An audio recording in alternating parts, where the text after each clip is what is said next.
The drought in Burkina Faso had entered its third year. Villagers were flocking to cities. Water protests were turning into political crises.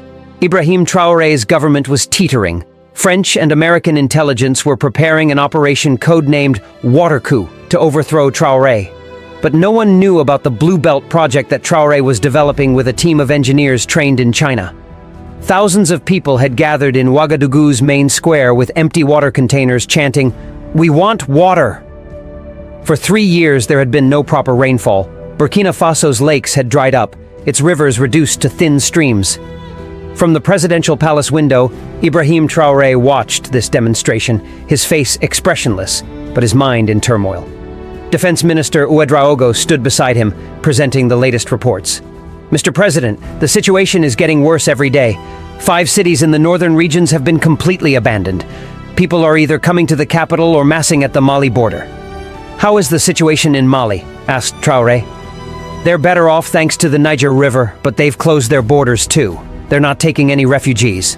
Traoré nodded. "The French?" Ouedraogo took a deep breath. "Aqua Global has increased water prices again. A liter of clean water is now more expensive than a liter of gasoline.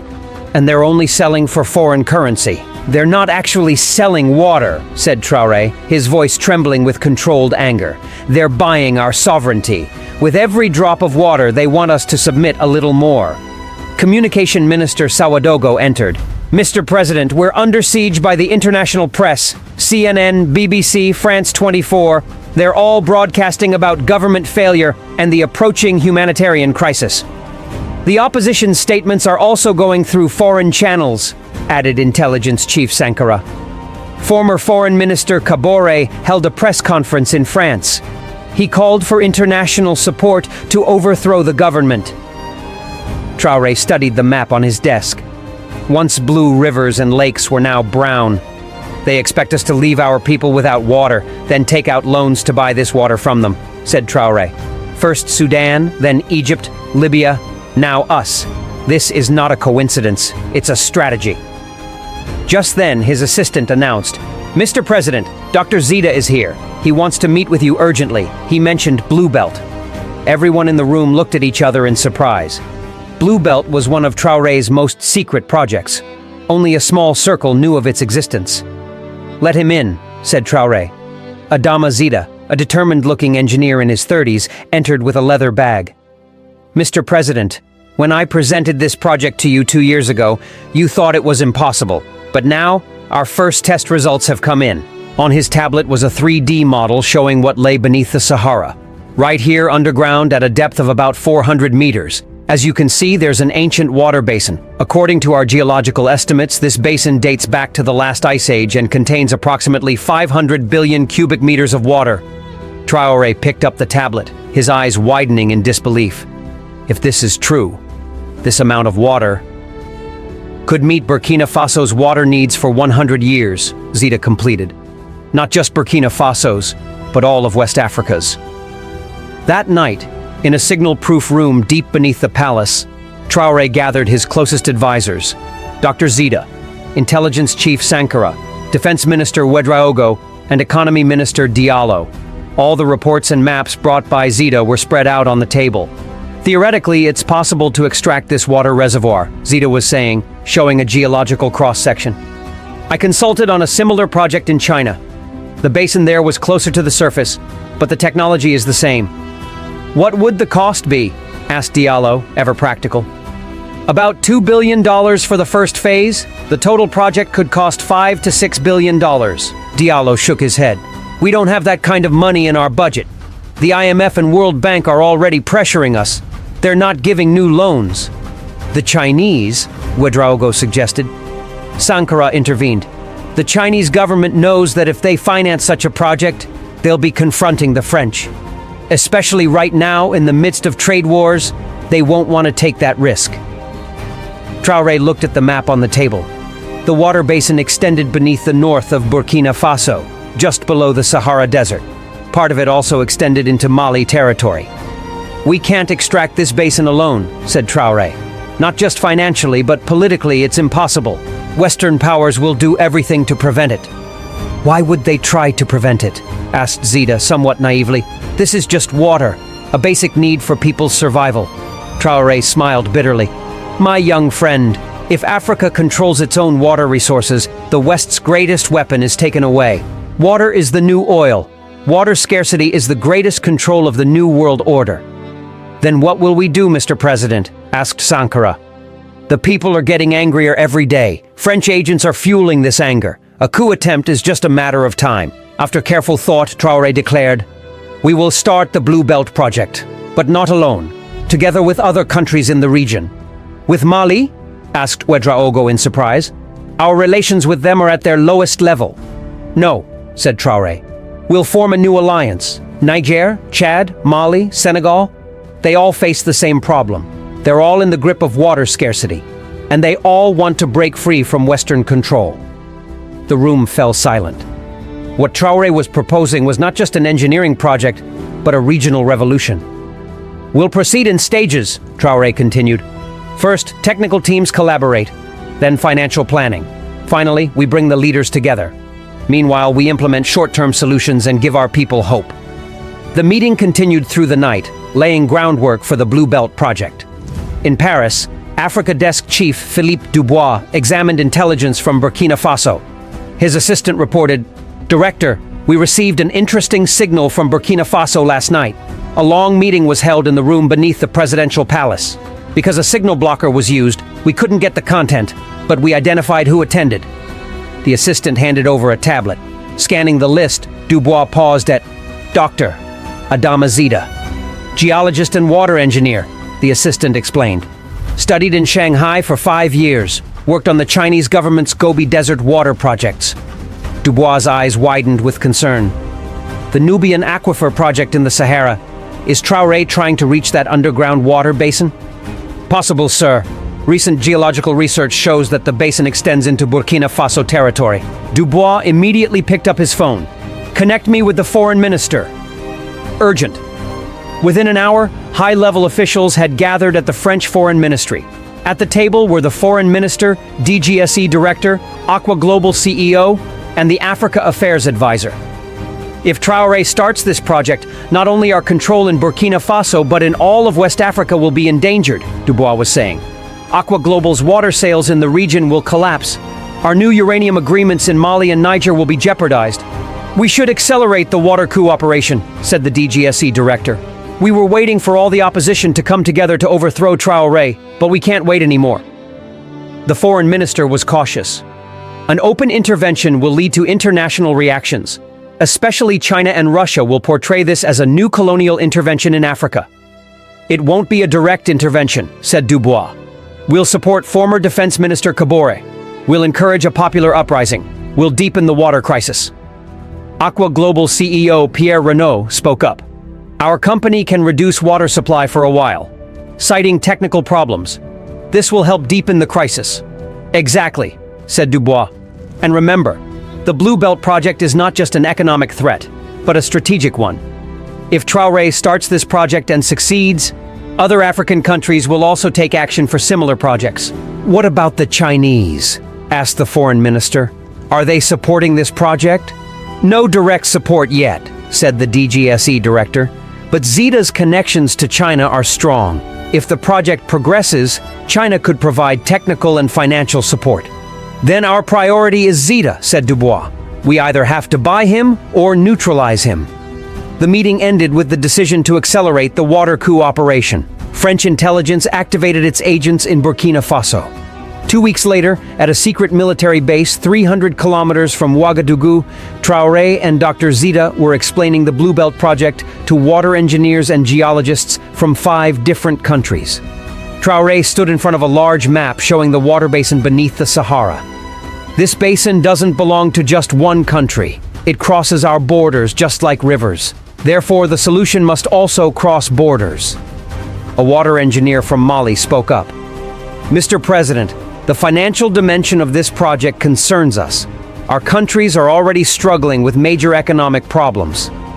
You're right, said Traore.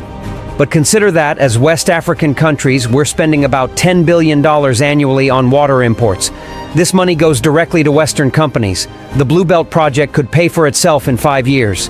They discussed implementation in stages. Country-specific research, then joint technical teams, followed by alternative financing sources, possibly from BRICS nations or the African Development Bank. At the end of the day, Traoré addressed all participants. Today we're taking a historic step here, a step that will change Africa's destiny. Water is life, and we're taking back our life. Just then, Intelligence Chief Sankara quickly entered the meeting room. There was a worried expression on his face. "Mr. President, there's an emergency. Large-scale protests have started in the capital. Violence is being reported. And there was an attack on Dr. Zita's home." Zita's face paled. "My family, ... They're safe," said Sankara. "Our guards intervened in time, but they set the house on fire." Traoré immediately recognized the pattern. Classic destabilization tactics. End the meeting. Everyone return to your countries through secure routes. Dr. Zita, you'll go to our secret base at the Mali border. You're too valuable to risk. As they boarded a helicopter back to the capital, flames were visible below. Government buildings burned while crowds clashed in the streets. In the palace command center, Defense Minister Ouedraogo reported, 2 brigade commanders have defected. Troops from the northern garrison are moving toward the city. The western garrison is still loyal to us. Presidential guards? Asked Traoré. 100% with you, Mr. President. The palace's security is solid. Traoré studied the tactical map, then made a bold decision. I must address the nation. Prepare a live broadcast. Mr. President, this could be very risky, warned Sankara. You'll reveal your location. We have to take risks, said Traoré. The people need to know the truth. They need to understand who's behind the coup plotters. An hour later, Traoré appeared on national television in full uniform. My dear citizens, today our country is going through a critical test. A group supported by foreign powers is trying to overthrow your legitimate government. Their aim is to take control of our most valuable resource, water. I want to reveal a truth to you. We have discovered a massive water basin beneath the Sahara Desert. This basin could save not only Burkina Faso, but the entire region from water scarcity. This is why we are under attack. This is why we are facing a coup. Traoré showed the map on the table. Our Blue Belt project aims to reach this water basin. In cooperation with neighboring countries, it's a project that will free West Africa from water dependency. But some powers, especially companies like Aqua Global and the government supporting them, are trying to prevent this project. As Traoré's speech was being broadcast across the country, troops under General Bamoro's command were advancing toward the presidential palace. However, Traoré's speech had a powerful effect on the people. On social media, the hashtag #Bluebelt was spreading rapidly. There are also agents of foreign powers within our army, Traoré continued. But the majority of our army consists of patriotic soldiers. I call on them. Don't point your weapons at your own people. Don't join the coup plotters. Let's stand together for the future of Burkina Faso, for the Blue Belt project. As troops approached the palace, Traoré called on soldiers to refuse illegal orders and asked citizens to peacefully resist the coup.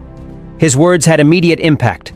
Some advancing soldiers lowered their weapons, refusing to proceed. Outside the palace, thousands of citizens had begun to gather around the palace. They were holding banners that read, "Unity for Blue Belt, and our water is ours." This is why they want to overthrow us, said Traoré, because they fear the power of the people. By dawn, the coup had collapsed. General Bamoro and Colonel Diop were arrested. Troops under the coup plotters' control either surrendered or dispersed. 3 months later, a grand ceremony was held on the edge of the Sahara Desert in northern Burkina Faso. The first drilling work of the Blue Belt project was beginning. Leaders and technical teams from regional countries attended the ceremony. A large platform had been set up, decorated with the flags of Burkina Faso, Mali, Niger, Chad, and Senegal. As Traoré spoke on the platform, there was determination in his eyes. Today, we're not just starting a drilling operation. We're opening a new page in Africa's journey to independence. Water is life, and now the control of our life is in our own hands. The president of Mali also gave a speech. For years, our resources have been exploited by Western powers. Our oil, our gold, our diamonds, and now water, our most basic need. But now we say enough. Blue Belt is not just an engineering project. It is a manifesto of freedom. Dr. Zita explained the technical details. The first drilling would go down to a depth of 400 meters. After reaching the water basin, special pumps and pipelines would be built. The project was planned to be completed in 5 years. Traore symbolically started the first drilling machine. A great applause erupted. There was hope on people's faces. After the ceremony, Traore and Dr. Zita were inspecting the drilling site. Looking at the horizon, Traore asked, "What do you think, Zita? Will we succeed?" Zita smiled. "Mr. President, this project is technically possible, and it has the support of the people. Most importantly, we are no longer alone. The entire region is with us." "The West's reaction will be harsh," said Traore, "especially when the water starts flowing." "We must be prepared," said Zita, "not just technically, but politically as well." Traore nodded. Africa's struggle for independence has never been easy. But this time, it's different. Because now we have knowledge, we have technology, and most importantly, we have unity. 6 months after the start of the Blue Belt project, the first drilling was successful. At a depth of 412 meters, the ancient water basin was reached. The first water samples showed exciting results. The water was of drinkable quality and didn't require any treatment. Dr. Zita was examining water analyses in the laboratory. "This water is about 10,000 years old," he said excitedly. "From the last ice age. The minerals in it are in exactly the balance we need." The first pumps were installed and water began to flow to the surface. Initially, only small amounts of water were being pumped as the system was being tested. But even this was enough to provide water to small settlements in the area. The project received wide coverage in the international press. Channels like National Geographic, BBC, Al Jazeera described Blue Belt as Africa's water revolution. The initial successes also made financing the project easier. The African Development Bank announced a credit package of $3 billion. The BRICS New Development Bank provided $1 billion for technical equipment. Even some European countries began to give indirect support to the project. However, France and companies like Aqua Global were waging a silent war. Deliveries of critical equipment were delayed. Pressure was put on international banks. Internal turmoil in Mali was fueled. In Burkina Faso, water scarcity began to gradually decrease. The first pipelines reached the capital, Ouagadougou. The city's water reservoirs began to fill. For the first time in years, people didn't have to wait in water queues. Traore, together with Dr. Zita, visited the new water distribution center in the capital. People were filling their containers from tankers that brought clean water. There was a relieved expression on their faces. "This is why we fight," said Traore, "for that expression on these people's faces." 2 years after the start of the Blue Belt project, the power balances in West Africa had completely changed. Burkina Faso, Mali, Niger, Chad, and Senegal had formed a regional union under the name Sahara Water Alliance. The alliance was not limited to water management. Partnerships were also developed in areas such as economic cooperation, security agreements, and technology transfer. At an international water conference, Traore was the keynote speaker. "We are coming to the end of the age of water wars," he said. "Water should cease to be a weapon, a means of control, and become the common heritage of humanity." The Blue Belt project has shown that this is possible. In a video conference with alliance leaders, Traore outlined Phase 2 plans. When the second phase is completed, our water production will reach 10 million cubic meters per day.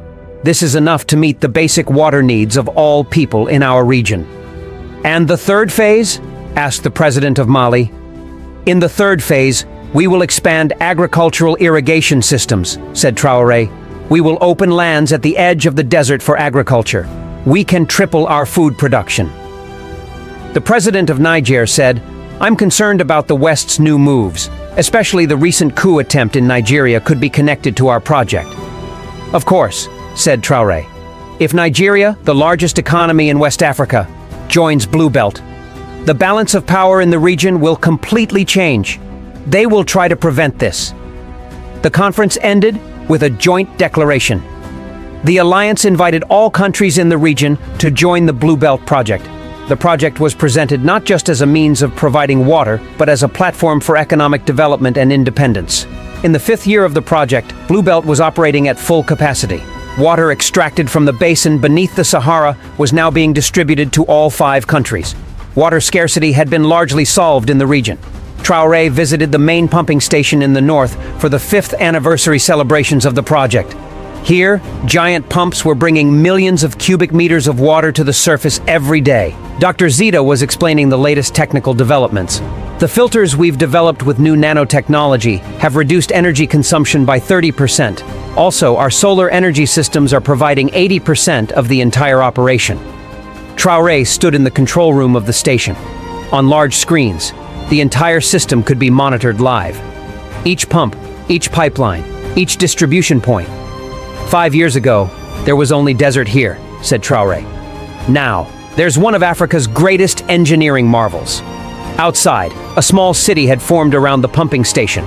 Engineers, technicians, workers, and their families were living here. Schools, hospitals, markets had been established. In the middle of the desert, like an oasis, a new center of life had emerged. At the end of the visit, Traoré held a press conference. The international media was following the 5th year of Blue Belt with great interest. The Blue Belt project has shown that Africa can control its own resources, said Traoré. This is not just about water, oil, gold, diamonds, cobalt. It's a model for all our natural resources. A journalist asked, "What about relations with Western powers? How are your relations with France and other former colonial countries?" "We've turned a new page," said Traoré. "Now we're talking as equal partners. The colonial days are behind us. Many Western companies, including Aqua Global, now want to work with us on fair terms." After the press conference, Traoré and Dr. Zita climbed to the top of the pumping station. Before them stretched the vast Sahara Desert. But now this desert was not an obstacle, but like a friend hiding treasure beneath. 5 years ago, when we started the first drilling, were you sure we would succeed?" asked Traoré. Zita smiled. "Technically, I was sure, but politically, to be honest, I didn't think we could go this far." "Neither did I," said Traoré. "But now I understand that the greatest obstacle before a country or a people is the disbelief in their own limits." The two watched the sun setting on the horizon of the Sahara. Below them, the pumps worked tirelessly, carrying water to the heart of Africa. The Blue Belt project did not remain just an engineering success. It became a symbol for Africa's control of its own resources. The project not only solved water scarcity, but also paved the way for regional cooperation, technological independence, and economic development. Ibrahim Traoré went down in history as a leader who won the struggle for independence in water. But for him, this was just the beginning. There was a longer road to Africa's true independence, and on this road, they were no longer alone.